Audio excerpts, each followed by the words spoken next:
મિત્રો આપ સર્વેનો ધાર્મિક વર્લ્ડમાં ફરીથી હાર્દિક સ્વાગત છે।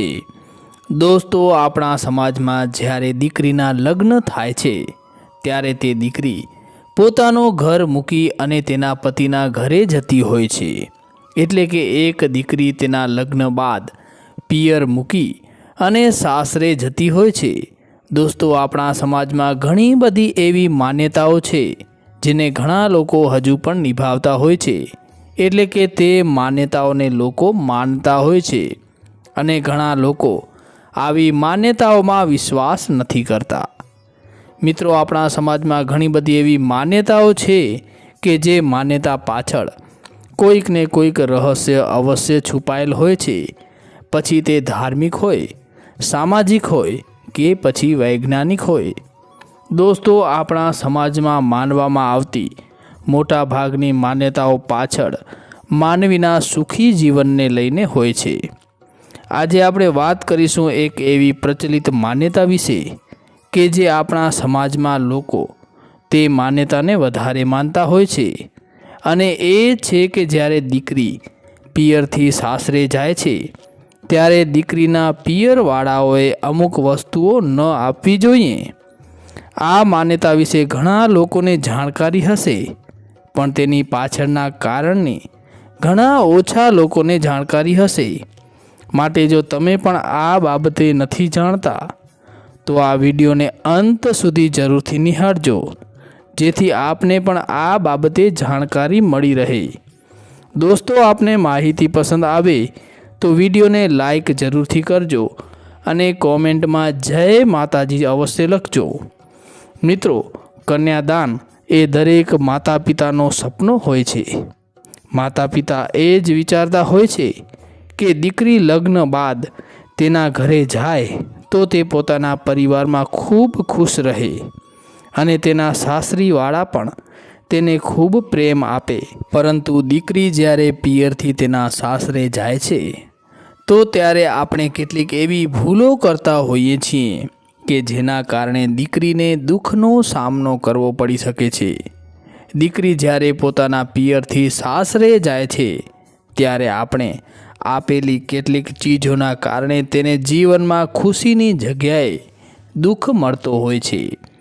આજકાલના આધુનિક યુગમાં લગ્નોમાં આયોજનથી લઈને ભેટ સોગાદ આપવા સુધી ઘણા બધા પરિવર્તન આવી ગયા છે। પરંતુ આજે પણ મા બાપની ભાવનાઓ તો એ જ છે।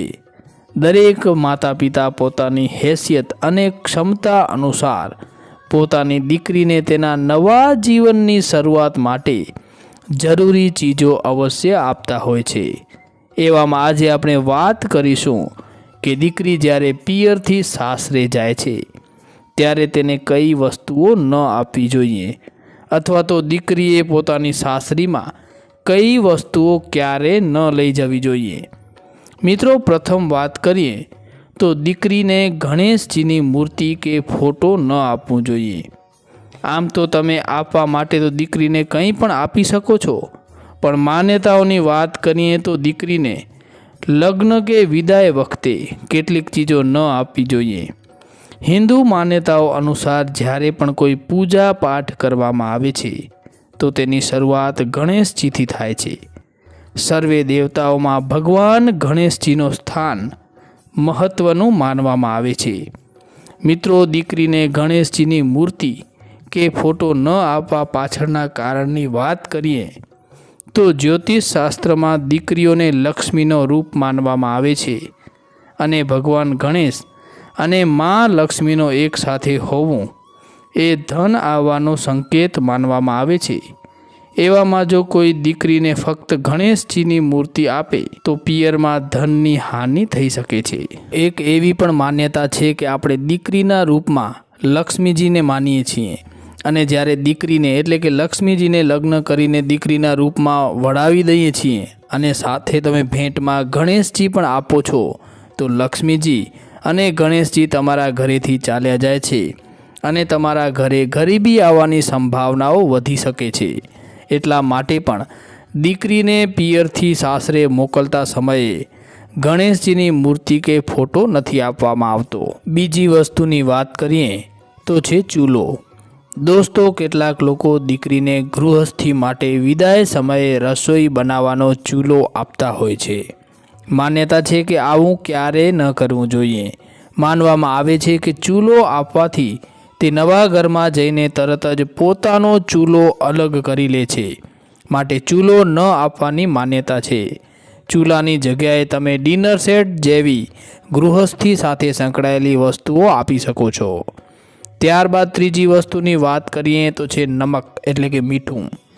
દોસ્તો, દીકરી જ્યારે પિયરથી સાસરે જતી હોય છે ત્યારે તેને ભૂલથી પણ નમક એટલે કે મીઠું ન આપવું જોઈએ. નમક આપીને એ સંદેશ જાય છે કે તમે એમ ઈચ્છો છો કે તમારી દીકરી ફક્ત પિયરના જ સંબંધો નિભાવે, માટે નવા સંબંધોમાં મીઠાશ જાળવી રહે તે માટે તમે તેને મીઠાઈ આપી શકો છો. ત્યારબાદ આગળ વાત કરીએ ચોથી વસ્તુની તો છે સિંદૂર.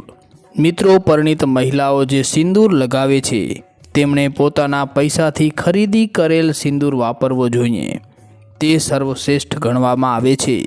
ઘણી બધી મહિલાઓ એવું કરે છે કે જો કોઈએ સિંદૂર ભેટમાં આપ્યું હોય તો તેનો ઉપયોગ કરતી હોય છે, અને ભેટમાં મળેલું સિંદૂર જો તમે સાસરે લઈ જાઓ છો તો તમારે ગરીબી આવે છે તેવી માન્યતા છે, અને માતા લક્ષ્મી ત્યાંથી જતા રહે છે તેવી પણ માન્યતા છે.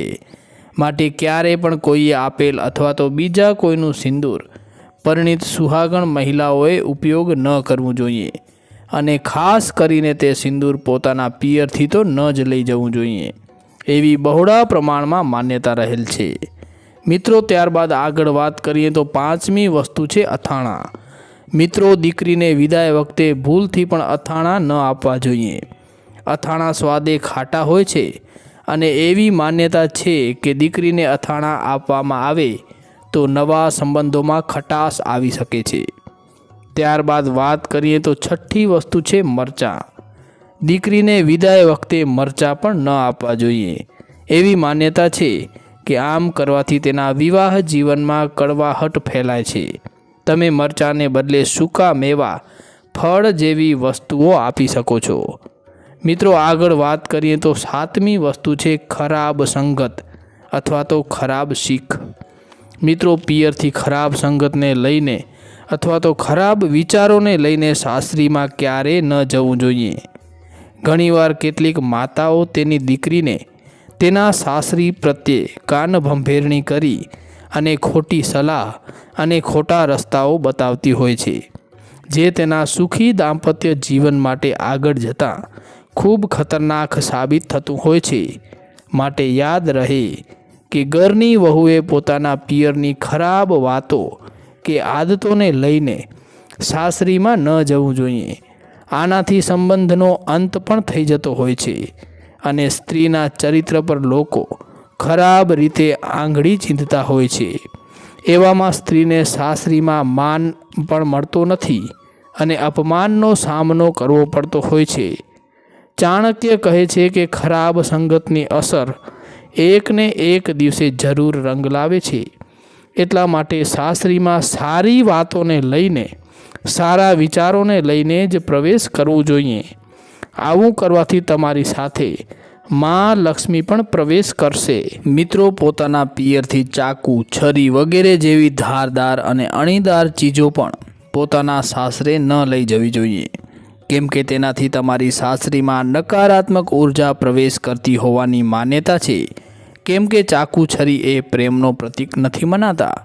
મિત્રો, લગ્ન બાદ મહિલાઓએ પોતાના પિયરનો ધન સાસરે ન લઈ જવો જોઈએ.